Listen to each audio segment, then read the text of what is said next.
fine. We are back again with the second part of the video.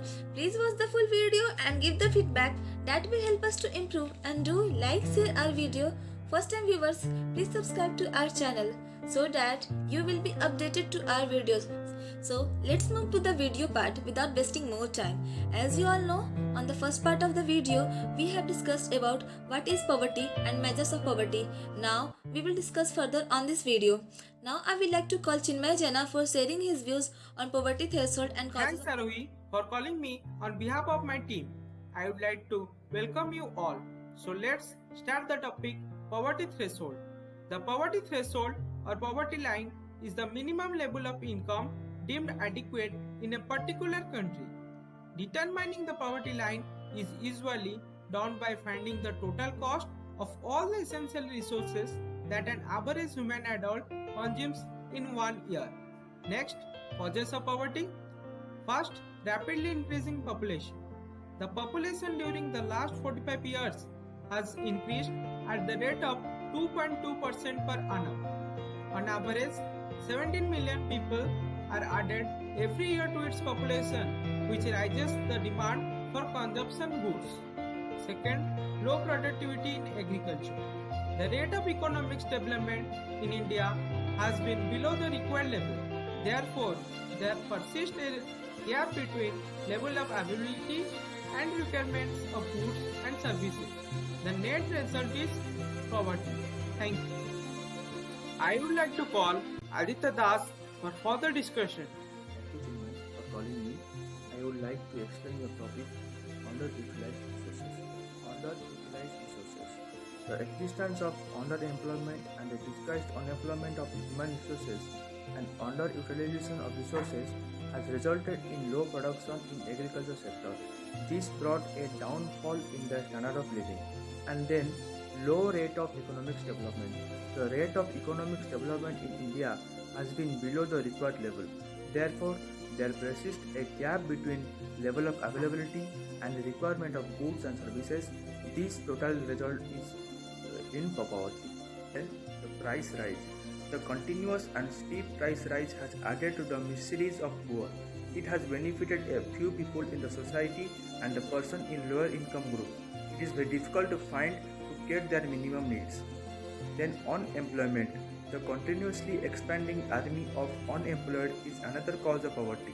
The job seeker is increasing in number at a higher rate than the expansion in employment opportunities. Then I will like to call space for further discussion. Thanks Aditya Das for calling me.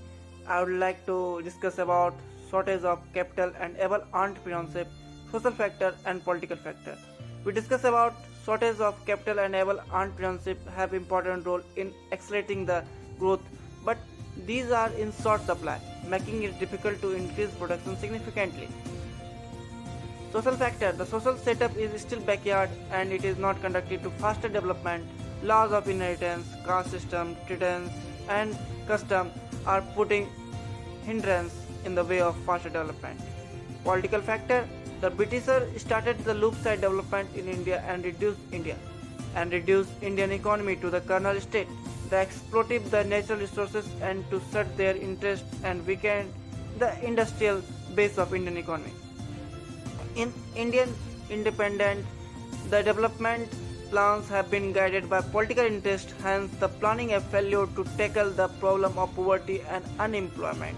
Thank you, Chinmay Jaina, Aditya Das for your views. Now I would like to call Pragya Mahapatra for sharing her views on Jawahar Gram Samruddhi Yojana and National Old Age Pension Scheme. For calling me on behalf of my team, I would like to welcome you all. So, I will explain you about the Poverty Alleviations Program in India. The Poverty Alleviation Program in India can be categorized based on whether it is targeted either for rural area or urban area in the country. Most of the program are designed to target rural poverty as the prevalence of poverty is high in the rural area.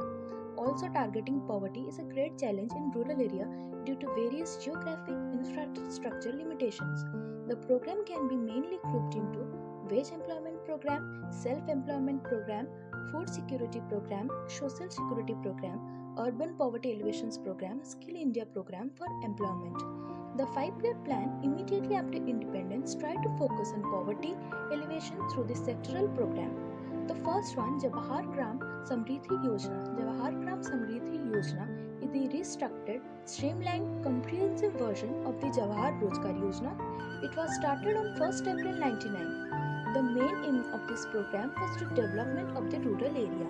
Infrastructure like road to connect the village to different area made the village more accessible and other social, educational infrastructure like hospital. Its secondary objective was to give out the sustained wage employment. This was only given to the below poverty line families and the fund was to be spent for more individual beneficiary schemes for SC, ST and 3% for the establishment of barrier-free infrastructure for the disabled people. The second one, National Old Age Pension Scheme. The National Old Age Pension Scheme came into effect on 15 January 1995. The scheme provided pension to the old people who are above the age of 60 who could not fund themselves and didn't have any means of subsistence. The pension that was given was rupees 200 a month. This pension is given by the central government. The job of implementation of the scheme in state, union and territories is given to the panchayat and municipalities. The state contribution may vary depending on the state. The amount of old age pension is rupees 200 per month for applicant age 60 to 79. For applicant age above 80 years, the amount has been revised to rupees 500 a month according to the 2011 to 2012 budget. It was a successful venture. Thank you.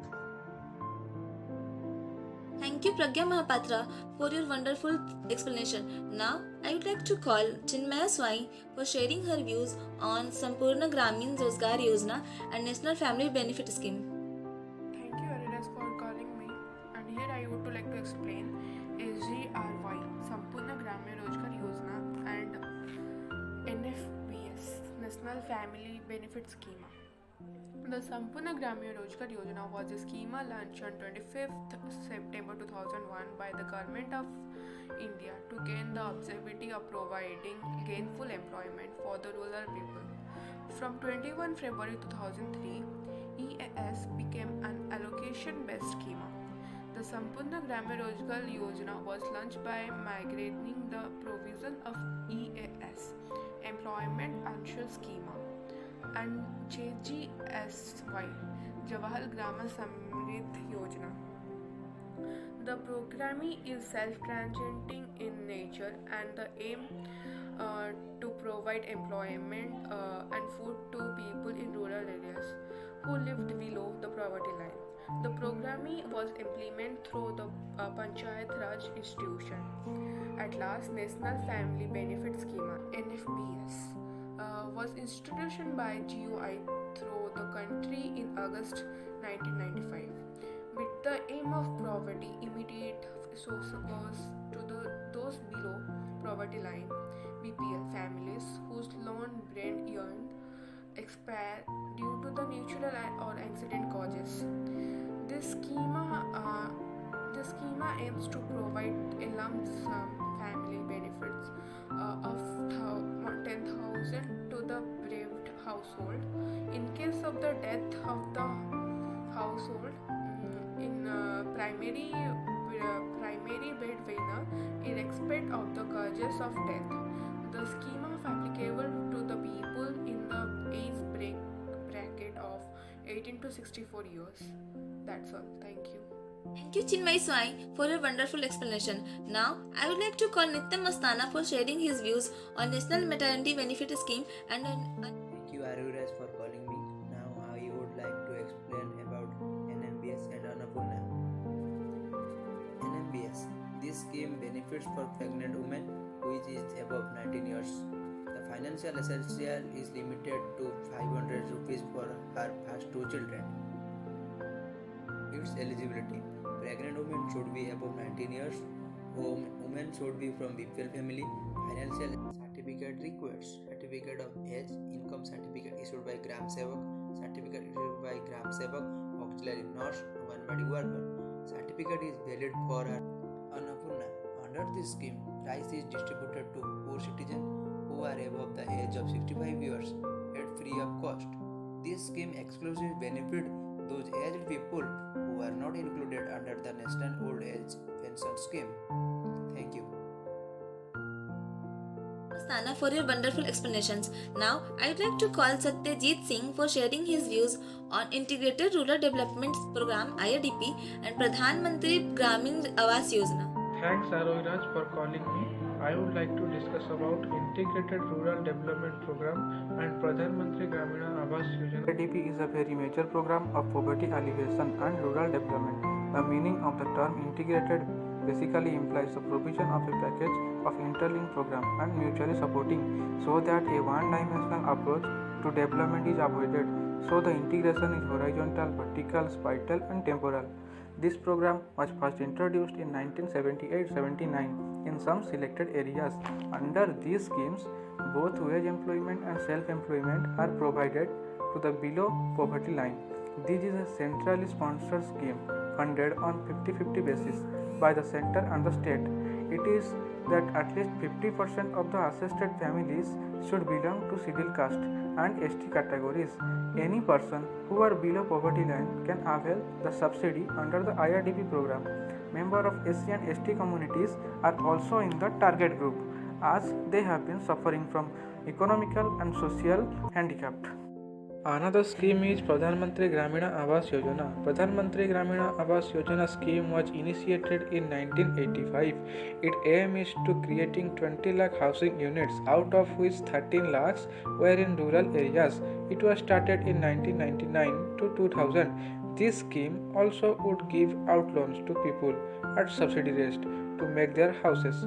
This scheme proved the standard of living in rural areas like health, primary education, housing and roads. The scheme has proved to be a major boost in the Indian rural population income. The target of this scheme to construct 2.95 crore houses with all basic amenities by the year 2022. The cost of the assessed in this scheme is shared between central and state government. The Ministry of Rural Development is the implementation of NREGA. It has to undertake a regular review and evaluation process and outcomes. MRD will support innovation that helps in improving process towards the achievement of the objectives of the Act. It will also ensure that the implementation of energy Satyajit Singh for your wonderful explanation, and thanks all of you for watching this video. Please like, share, subscribe if not subscribed, and not forget to give the feedback given in Google form given in description box. See you guys in next video. Till then, be happy, be safe and bye bye.